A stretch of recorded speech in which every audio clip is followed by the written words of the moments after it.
First meeting I ever had, I was like, we gotta sign DMX, and they laughed at me. Jay and Dame did not believe in DMX. 360 deal yourself? I wouldn't say I invented the 360 deals. What I needed to do, everybody has the ability to sign a contract and to roll with whomever they want to roll. To roll with me, I needed to have focus on the money.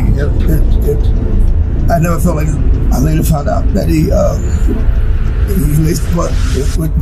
In a recent interview, Gotti made shocking claims alleging Jay-Z's involvement in DMX's death. He stated that DMX died from a crack overdose laced with fentanyl, worsened by a COVID-19 diagnosis. The hip-hop community erupted, with figures like 50 Cent and Swizzport. 50 Cent called Gotti an idiot for sharing this information, and Swizz Beatz labeled his actions as bozo maneuvers. Fans were outraged, seeing it as a low blow. Under pressure, Gotti retracted his statement and apologized. Fallout from Gotti's remarks has been intense, dividing the hip-hop community. Many fans and artists have criticized him for spreading false information and deepening the pain surrounding DMX's death. While Gotti is known for being outspoken and has faced backlash before, this incident struck a nerve due to DMX's highly respected status in the industry. Jay-Z, he made Reasonable Doubt, which is, one of the greatest rap albums ever. Biggie died. He went and ran to the Biggie formula. So he figured, I'll get all them great records that they was about to give Big. But that wasn't his energy. He made that album, he didn't f with none of us. It was a Bad Boy Hitman album. Sunshine, You Belong to the Streets. Jay especially, he looked and seen what I did with X and was like, whoa, holy that worked. His Volume 1 album sold like platinum. X comes out, sells 5. So now he's looking for he's in my office a little bit more now at Def Jam. Jay's in there and he's vibing. He's like, yeah. He said, yo, what's this? I said, oh, it's a record I'm doing with Ja. And I said, yeah, Ja got a hook. And Ja was like, yeah, can I get a f you to these all of my bitches who don't got no. Jay leaves the office. 5 minutes later, oh, what up? Yo, let me get that record and I'm like, what record? These are the records y'all doing. This hot. So I put him on the phone with Ja. Ja gave him the flow, the hook. Now Jay may get mad at me for saying that, but again, it's the f***ing truth, man. Like, what the f***, man? If you're mad at me for saying the truth, then I'm sorry, yo. When he dropped Hard Knock Life, it was a quick impact. It got him on David Letterman, it got him on, you know what I'm saying? It got him everywhere, but it was a quick burn. It was bing, bing, gone. Can I Get It stayed on the charts for almost a year. Then what helped sell that album? Money Cash Hoes. Money Cash Hoes was Jay coming around after X is f***ing the biggest in the world and saying, let me get some Swiss Beats. I get X, we come, that's that picture with me, Jay and X and Hit Factory like this. It was a great moment for me because they always had friction because they battled and X like hated them. Jay really didn't give a f***, but Jay was always, they was always on some competitive. That's just the truth, sorry. That session for Money Cash Hoes was ill. Hundreds, Rockefeller, Rough Riders, all in there. And that's when I was like, yo, this is a tour. It's the hottest in the world in this motherfucker right now. We need to, and that it sparked the idea of the Hard Knock. The controversy over Gotti's shocking claims about DMX's death and Jay-Z's alleged involvement continues to escalate. Now Jan Deal, a former bodyguard for Diddy known for exposing the darker side of the hip-hop world, has entered the conversation, making his own revelations and accusations, further fueling the fire. Seen this video, you should have seen the video, it went viral. It was a real big video, man, it went viral, man. And his name is Uncle Run, and he claims that he used to work for Puffy. He was one of Puffy bodyguards, and he said that Puffy offered him $30,000 to kill Biggie for his publisher. How you feel about that, yo? And do you know this guy? Well, first and foremost, you gotta realize this.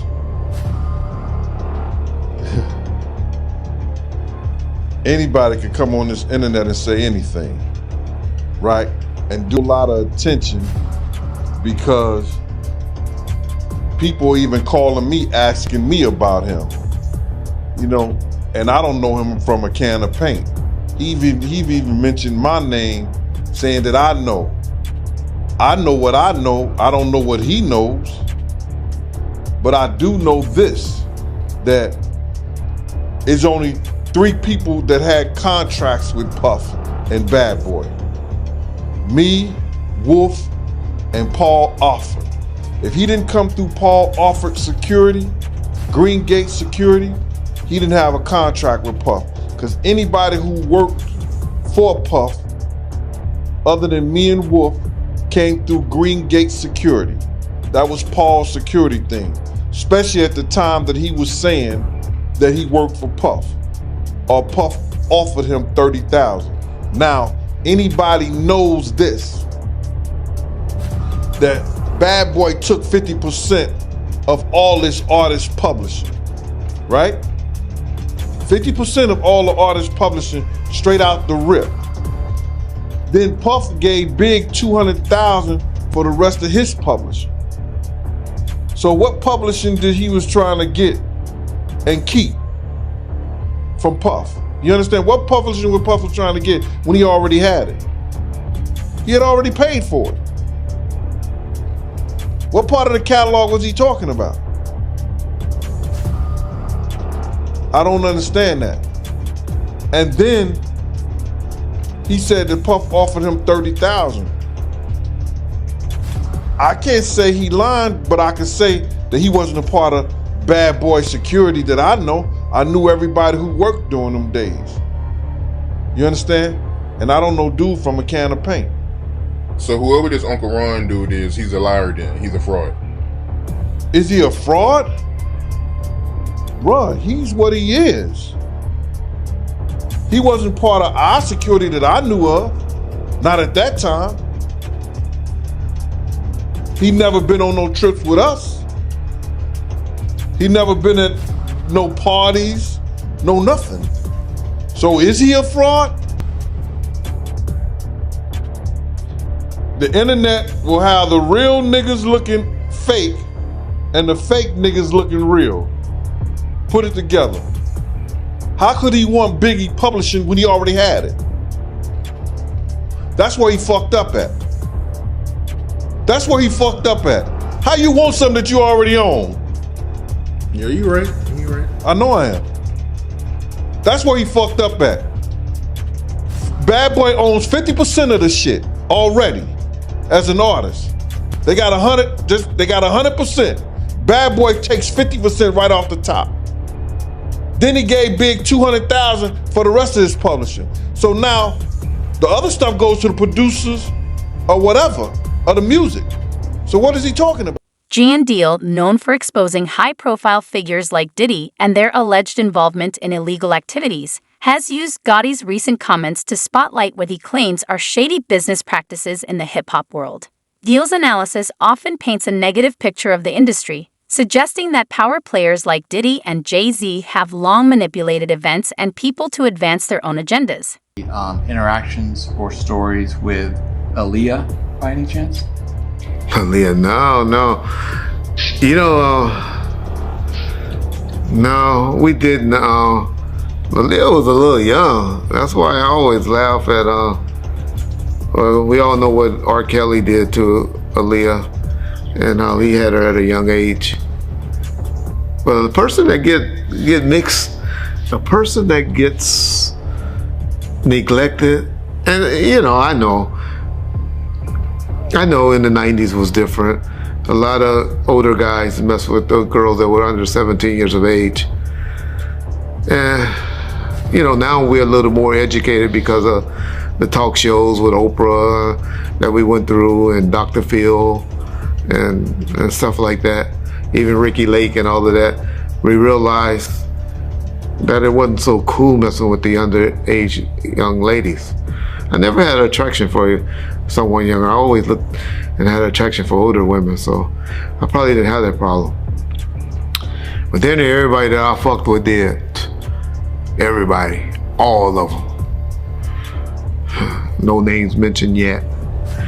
But I'm going to expose somebody that we all forget about. Y'all see this picture of Jay-Z with Aaliyah when she was underage? Y'all forgot about Jay, huh? We only know about Damon Dash messing with Aaliyah. and R. Kelly. But that ain't the only one that Jay had when she was underage. Y'all remember Fox Brown and Jay? Ain't no woman like the one I got. No one could love you bad. Before that song came out, we used to hear it. I used to tell shit. I was like, woo, that shit. Him and Mystical, those were two songs that were hot, that it took like a year before it got, well, I'll say to the West Coast. Deal's response to Gotti's assertions adds more complexity to the story and casts doubt on his credibility, given his past as a close associate of Diddy. His remarks carry weight, even as they stir debate and controversy. Deal's willingness to speak out aligns with Gotti's controversial stance, creating a powerful mix of accusations that capture public and media attention. But I'm just saying all that to say, Foxy was young then as well. And so, all of these guys and the underage young ladies was running rapid in the 90s. And so, that's all I remember. That's all I think about, you know, with the DeBarge and Janet Jackson situation. That's all I think about, and I can remember about Aaliyah, my wife's favorite artist. She loved the hell out of Aaliyah. It was a tragic how she died. You know, trying to rush back to get to Damon Dash on the plane. You know, and what happened is the Bahamians let her fly out, and their plane was overloaded or full. That's the one thing that I didn't like about when I traveled to our black countries like the Bahamas and Jamaica and all of them. The officials there, we used to have to bribe them $100 to make the rules pass, to let us in with the dogs that we didn't have properly claimed, or you know, the not search our bags or whatever, or to sneak away with a whole bunch of cigars and stuff like that. But in Mexico, one thing about the motherfucking Mexican authorities, that number used to be 5 G's, 5,000 and stuff like that. And I used to laugh. I was like, damn, black folks is easily bribable. They so cheap. They don't understand the value that they be having. But yeah, that's all I got on Aaliyah, really. It's a talent. That's another person that life was taken too soon. That was a talent. Wonder what she would be now. Her, Pac, Big Pun, Biggie, Selena. People like that were taken too soon. The hip-hop community remains on edge, dissecting each new piece of information and its potential consequences as more voices join the conversation. Gotti's initial bombshell, combined with John Deal's supporting comments, adds credibility to the swirling rumors.